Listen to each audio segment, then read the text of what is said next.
dahil malapit na ang Halloween. Babala. Babalo.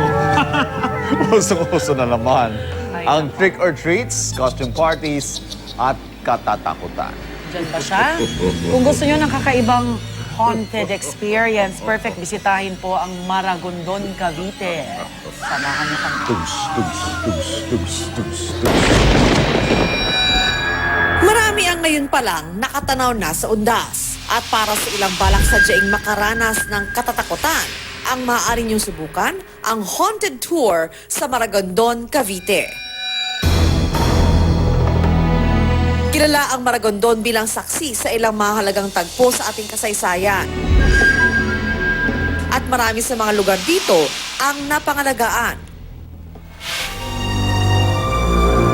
Isa na rito ang Kaingin Hanging Bridge.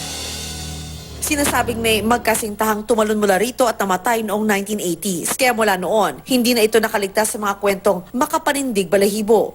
Pinaniniwalaan daw po na may nagpapakita ditong white lady tuwing gabi.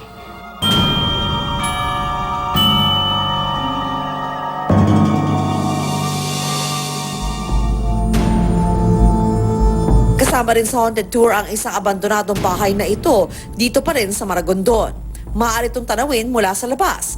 Hindi mo rin naman daw gugustuhin ito ay pasukin. Pinamahayan na raw kasi ito ng mga ligaw na kaluluwa mula ng abandonahin. At banal na lugar man kung ituring ng ilan, hindi nakaligtas ang simbahan ng Maragondon sa katatakutan. 1600s pa ito natayo at may ilan sa mga bahagi nito ang orihinal pa.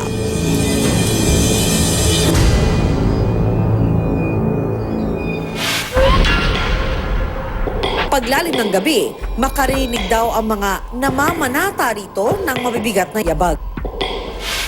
Sinasabing sa isa sa mga kwarto rito nagkulong ang ama ng Katipunan na si Gat Andres Bonifacio bago siya ipapatay. Nagsilbi rin daw itong kampo noon ng mga Kastila. At naging saksi sa mga pagpapahirap na pinaranas nila noon sa mga Pilipino.